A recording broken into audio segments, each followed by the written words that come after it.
Hey guys, it's Nik the Booksmith. Welcome back, welcome back.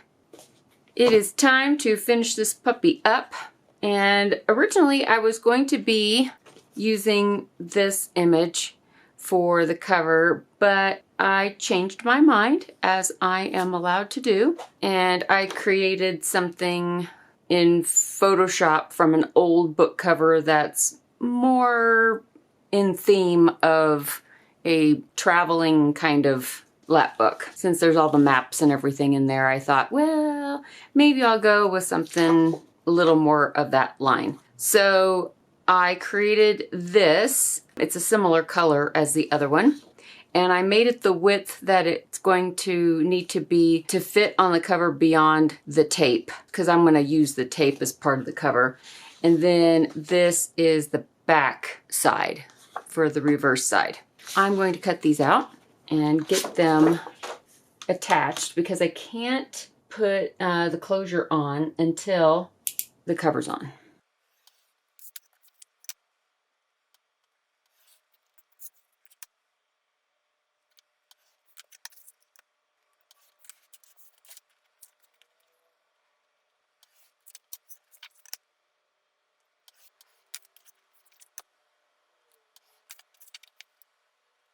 I have some of these colored Sharpies, the fancy colored ones. So because it kind of matches like pretty well, I'm just going to run it along the edge.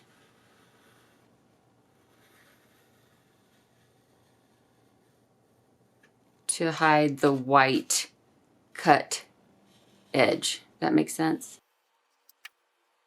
If you ever do this, hold it so that the back faces you, because if you're gonna slip and mess up like I did right there, it will most likely like come to the back because the front is aimed away from you. Might save you a little bit of frustration. There we go. Now, as far as attaching these go, anything can be used, I suppose. Whatever floats your boater. I like how that looks though. Just looks like a old textbook that was repurposed.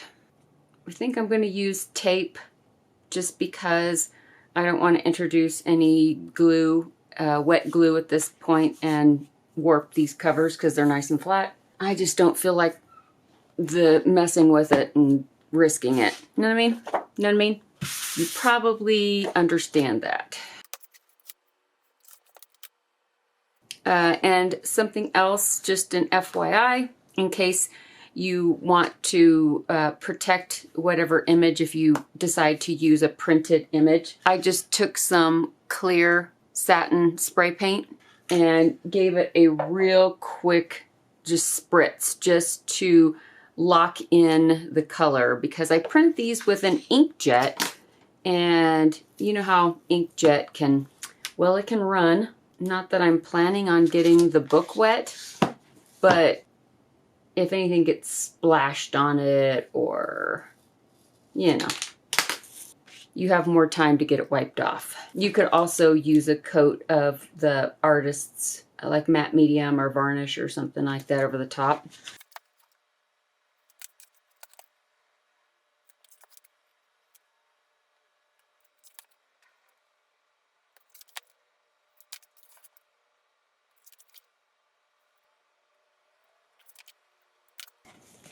I think I'll do the back first. I'm going to take off just one strip.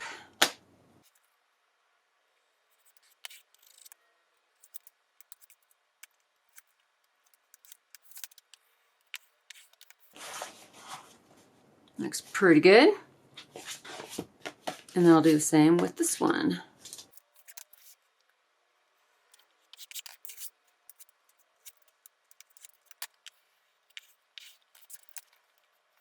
There. I like that. I like that a lot. Now I get to mess it up by putting holes in it. Well, I don't have to, but that's what I was planning on.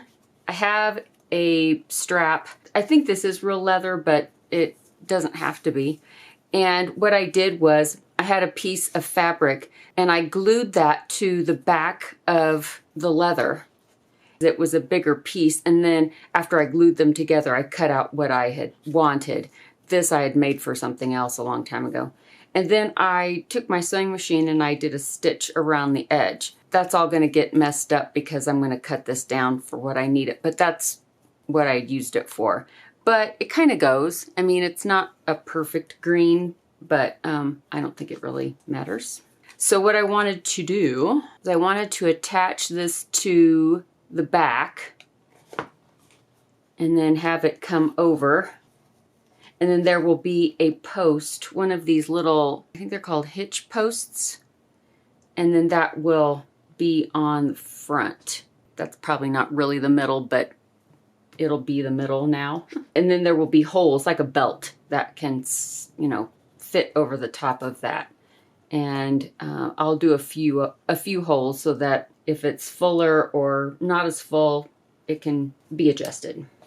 So that is the plan, such as it is. If this gets put, I don't know, about an inch in, I have these little tacks that I could use to put a couple of these in here. I'll have to cut them a little shorter than what they are with some little plier nipper thingies. And I'll go ahead and glue it to the cover, and then they'll come through to here, and I'll put a little piece of something there to cover it. I'll have to cut these a little shorter. I don't think I have anything, I might. Anything with a smaller head than that. I found some smaller tacks. They're tiny little upholstery tacks that I forgot I had, so those will work. Still have to cut them shorter, however, but that's okay. So what I'm going to do, I'm going to mark where I'll put those tacks. Take a scrap of hardboard.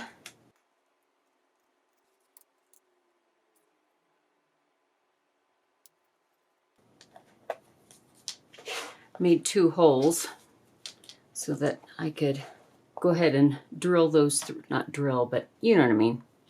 Maybe I will drill. I do have these teeny tiny little drill bits.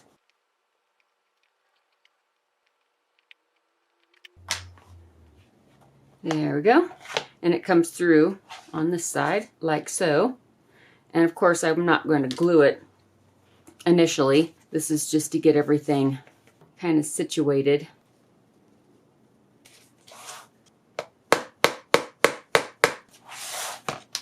And now I can mark with a Sharpie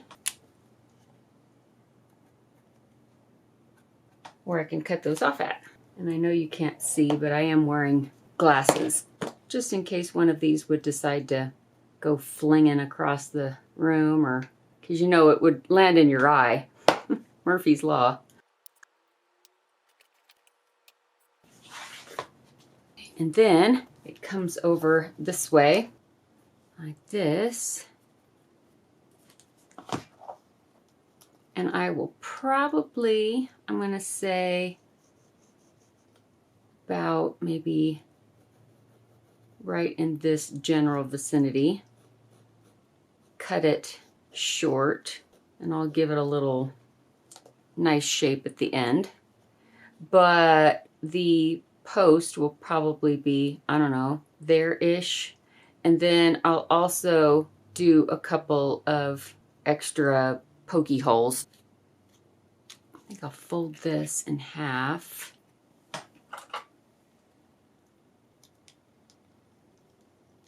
And then cut it. I'll cut it a little long. And then I'm going to go sew at the end of this strap.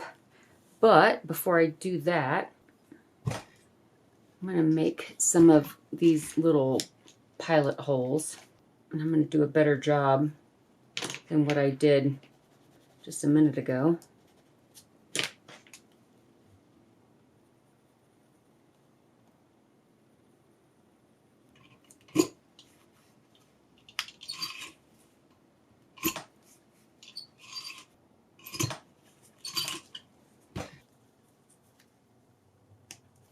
There we go. Now that will fit over the post.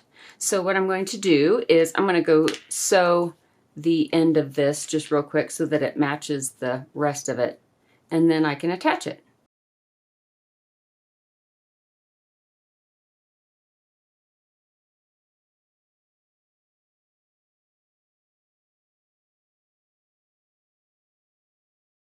All right, let's see if this will work.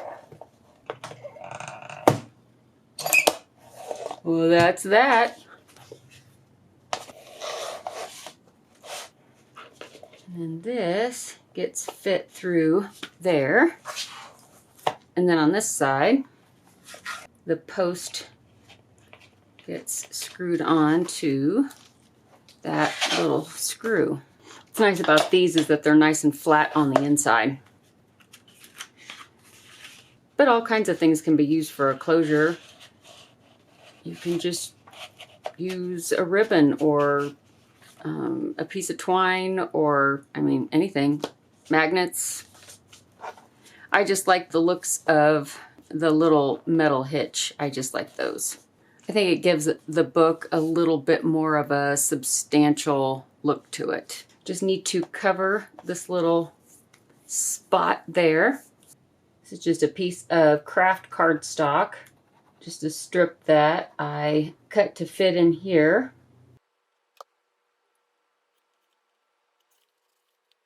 And that covers up any sharp pieces. I have to put the specimen boxes back in here because I took them out, because I replaced the piece of old measuring tape with the same size piece of elastic. I figured it could work double duty this way and hold a pen. There is the little calendar that I slid in there. Of course, put a photograph, or, I mean, it doesn't matter. Doesn't matter what you want to put in there. I just needed something flat, something that wasn't bulky, because the specimen box is what is going to be taking up the most amount of room. I also thought the box could be used to hold writing utensils or watercolors or all kinds of things. It could be a little art box of sorts. I took out the Velcro because I decided to make something a little different. And what I ended up doing was I took a piece of the file folder, about 1 inch wide. I don't know if you can see. I made score lines about 1/4 inch apart. And then I folded it up kind of like an accordion. And then I took some tape, but you know, glue works too. I just put a little bit in the middle. Took the backing off. I folded it in half.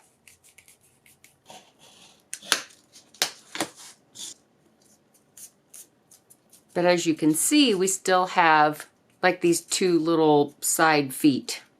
And I cut it to be about the inside height of what I needed. And I thought instead of Velcro, I would just make a little compartment that would fit these boxes. Just kind of smush them in there together. And I could glue or whatever I wanted to do, really.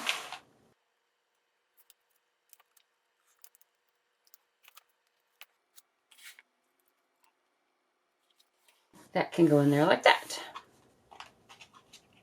And these should fit right in like this. And they do. And then I have a little shorter piece that will go over here. I'll put some tape in the middle of this one.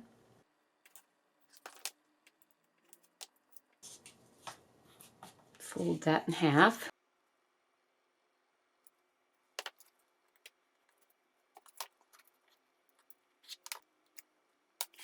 And then this one, you can just lift up these top 2 boxes so I can slide one leg or foot or whatever underneath, and then just press that down. Then these are here to stay, and pencils can be put in here, or not, little scissors, something. maybe you need some paper clips. I don't know. You know, whatever. Whatever floats your boater. And then you can just close it, or if you don't want to hear it rattling around everywhere, you can just take a piece of felt. Somebody had suggested that in the video where I made the specimen box and put the felt in there, and that closes, and then Bob is your veritable uncle. And there's a little bit of jiggling around because I have the craft knife and everything in there, but not too bad. So that's another option that doesn't involve Velcro or worrying about that. I think it turned out pretty well. This is a nice large pocket here. You could even probably stick a folded up map in there, and a little window pocket here in the front. And then once that opens, this flips back and we've got a pocket here, and this envelope also unfolds, and we got a place on this side, and then also this one opens up to this little window pocket. We have our notebook that can either be used right where it is or taken out. And then the middle section with lots and lots and lots of pockets. Tons and tons and tons and tons and tons. Another little window envelope. This flips up as well with a little pocket underneath here. Huge pocket here. Something's going to slide down in there. And paper to write in. And this kind of a folder envelope. So the envelope is over on this side, and then this folder that can hold papers or receipts or whatever. More paper. This envelope in the center can be closed pretty easily with just a paper clip. We've got these two pockets here in the back.